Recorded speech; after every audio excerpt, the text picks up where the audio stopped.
नमस्कार, जी न्यूज पर आपके साथ मैं अदिति त्यागी। तो उत्तर प्रदेश में आज वो हुआ जो 4.5 साल में नहीं हुआ था। मुख्यमंत्री योगी आदित्यनाथ आज अपने डेप्यूटी सीएम केशव प्रसाद मौर्य के घर पहुंचे, 1 घंटा रुके, खाना खाया, मिठाई खाई और फिर निकल गए। बाद में केशव प्रसाद मौर्य ने जी न्यूज से कहा कि बेटे को आशीर्वाद देने आए थे, लेकिन क्या 4.5 साल बाद योगी आदित्यनाथ केशव प्रसाद मौर्य के घर सिर्फ आशीर्वाद देने गए थे या फिर इस आशीर्वाद के पीछे कुछ सियासत भी है?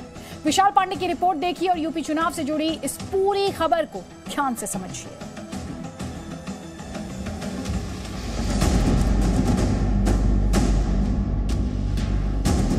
इस तस्वीर में उत्तर प्रदेश के मुख्यमंत्री योगी आदित्यनाथ का चेहरा ठीक से नहीं दिख रहा है,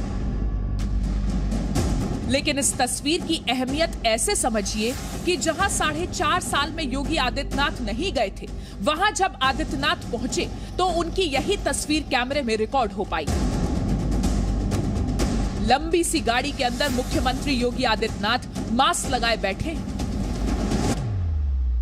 आप पूछेंगे कि इसमें नया क्या है?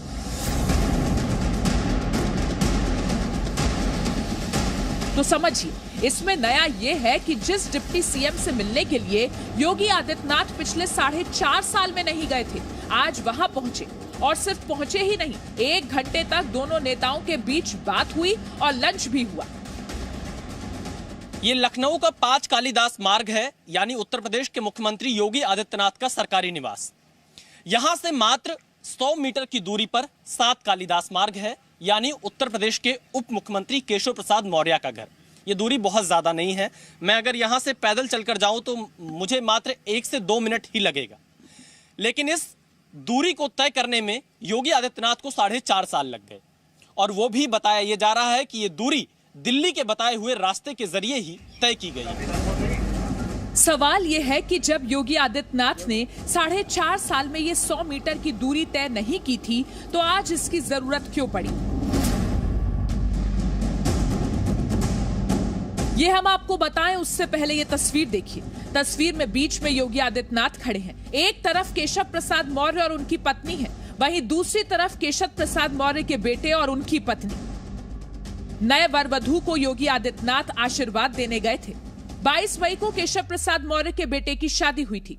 कोरोना संक्रमण की वजह से योगी आदित्यनाथ और संगठन के लोग इसमें शामिल नहीं हो पाए थे। योगी आदित्यनाथ केशव प्रसाद मौर्य के बेटे और बहू को आशीर्वाद देने आए, लेकिन ये पारिवारिक आशीर्वाद का ही मौका था या राजनीतिक आशीर्वाद का मौका था? इसे समझने के लिए केशव प्रसाद मौर्य के आज के बयान को सुनिए।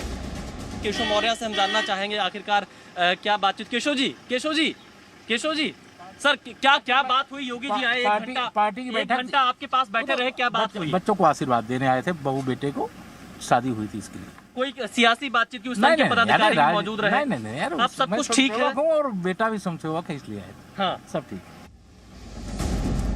इन तस्वीरों और बयानों में आपको सब कुछ ठीक ठाक लगेगा, लेकिन योगी आदित्यनाथ को 4.5 साल बाद केशव प्रसाद मौर्य के घर क्यों जाना पड़ा, उसे समझने के लिए आपको मौर्य का वो बयान सुनना होगा जिसमें उन्होंने कुछ दिन पहले कहा था कि 2022 का चेहरा केंद्रीय हाईकमान तय करेगा। चेहरा कौन होगा 2022 का उत्तर प्रदेश में? चेहरा तो जो दिखाई दे रहा है, चेहरा तो कोई बताने की बात नहीं है कि कौन चेहरा होगा। और ये चेहरा कौन होगा या एक सवाल खड़ा करना फिर से, मुझे लगता है कि जो विषय राष्ट्रीय नेतृत्व का है, उस विषय पे कोई प्रदेश के अंदर, सरकार के अंदर, संगठन के अंदर काम करने वाला व्यक्ति कुछ नहीं बता सकता है। जो राष्ट्रीय नेतृत्व का विषय वो राष्ट्रीय नेतृत्व बताता है, जो प्रदेश नेतृत्व का विषय वो प्रदेश नेतृत्व बताता है। मैं इतना बता सकता हूँ कि हम सब लोग मिलकर के 2022 में 2017 दोहराएंगे। केंद्रीय हाईकमान पहले ही कह चुका है कि 2022 का चेहरा योगी आदित्यनाथ होंगे। अब सवाल यह है कि क्या हाईकमान के कहने के बाद भी केशव प्रसाद मौर्य नाराज हैं? और इसी नाराजगी को दूर करने के लिए योगी आदित्यनाथ केशव प्रसाद मौर्य के घर पहुंचे थे। योगी आदित्यनाथ और केशव प्रसाद मौर्य के बीच जो विवाद 4.5 साल से था, वो इतनी आसानी से कहां खत्म होने वाला था। मैंने चुनाव की तैयारियों को लेकर जब केशव प्रसाद मौर्य से सवाल पूछा तो केशव मौर्य ने कहा कि 2022 का चेहरा कौन होगा, यह फाइनल करना केंद्रीय नेतृत्व का काम है। केशव प्रसाद मौर्य के बाद स्वामी प्रसाद मौर्य ने भी जी न्यूज से बातचीत में कहा कि 2022 के चुनाव बाद ही यह तय होगा कि अगला मुख्यमंत्री कौन होगा। लोकतांत्रिक परंपरा के अनुसार जैसा कि हर विधानसभा चुनाव के बाद या लोकसभा चुनाव के बाद संसदीय दल की बैठक में ही नेता का चयन होता है, तो स्वाभाविक रूप से 2022 विधानसभा के चुनाव के परिणाम के बाद जब पूर्ण बहुमत के साथ हम लोग जीत के आएंगे तो फिर से विधानमंडल की बैठक होती है। उसमें माननीय मुख्यमंत्री योगी आदित्यनाथ पर भी मुहर लग सकती है, कोई और भी नया चेहरा आ सकता है, या केंद्रीय नेतृत्व किसी नेता को इंगित करके उसको यहाँ नेतृत्व के लिए जिम्मेदारी सौंप सकता है। ये सारे की सारे संभावनाएं खुली हैं। इसलिए 2022 के परिणाम के बाद क्या होगा ये केंद्रीय नेतृत्व तय करेगा या उस समय तत्कालीन विधानमंडल की बैठक तय करेगी। दरअसल केशव प्रसाद मौर्य की इस नाराजगी को समझने के लिए हमें थोड़ा पीछे जाना होगा। 2017 के यूपी विधानसभा चुनाव के वक्त केशव प्रसाद मौर्य उत्तर प्रदेश बीजेपी अध्यक्ष थे। चुनाव के बाद वो मुख्यमंत्री बनना चाहते थे, लेकिन बाजी योगी आदित्यनाथ के हाथ लगी। मैं आदित्यनाथ योगी, ऐसा दावा किया जाता रहा कि तब से केशव प्रसाद मौर्य और योगी आदित्यनाथ के बीच मनमुटाव हो गया। अब जब फिर से यूपी में चुनाव है तो बीजेपी हाईकमान और संघ दोनों योगी आदित्यनाथ और केशव प्रसाद मौर्य के बीच समझौता कराना चाहता है। कुछ ही दिन पहले योगी आदित्यनाथ दिल्ली आए। उन्होंने प्रधानमंत्री मोदी, गृह मंत्री अमित शाह और बीजेपी अध्यक्ष जेपी नड्डा से मुलाकात की। सूत्रों के मुताबिक इस बैठक में उन्हें सबको साथ लेकर चलने को कहा गया, संगठन को और सरकार को, दोनों को। अब जब दिल्ली ने ये जिम्मेदारी योगी आदित्यनाथ को दी तो ये सब ठीक भी उन्हें ही करना था।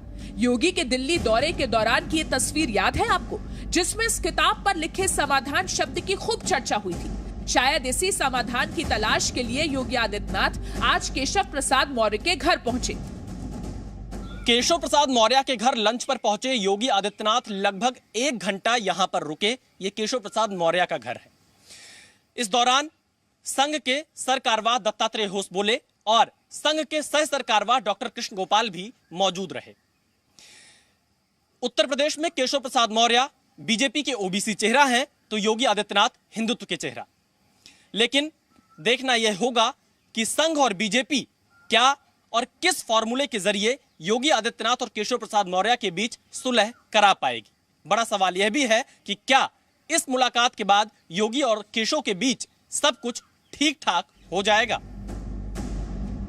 आज की इस पारिवारिक और राजनीतिक बैठक से पहले कल भी मुख्यमंत्री योगी आदित्यनाथ और केशव प्रसाद मौर्य की मुलाकात हुई थी। कल लखनऊ में सीएम निवास में संगठन महामंत्री बीएल संतोष, प्रदेश अध्यक्ष स्वतंत्र देव सिंह, केशव प्रसाद मौर्य, दिनेश शर्मा और संगठन मंत्री सुनील बंसल की अहम बैठक हुई थी। 4 घंटे चली इस बैठक में 2022 चुनाव पर चर्चा हुई थी। इस बैठक में यूपी बीजेपी को बंगाल चुनाव से सबक लेने के लिए कहा गया है। बीएल संतोष ने कल की बैठक में बंगाल में बीजेपी की गलतियां बताते हुए कहा कि बंगाल में बूथ मैनेजमेंट बेहद खराब रहा। बंगाल में बीजेपी के वोटर घरों से नहीं निकले। बीजेपी एजेंट वोटरों को बूथ तक पहुंचाने में नाकाम रहे। मेरा बूथ सबसे मजबूत के फॉर्मूले पर काम करना होगा। हिंदुओं का वोट बंगाल की तरह बंटना नहीं चाहिए। विपक्षी दल के नेताओं पर निजी हमले से बचना होगा और विरोधी दलों के मजबूत स्थानीय नेताओं को कम नहीं आंकना है। यूपी में 6 महीने बाद चुनाव है।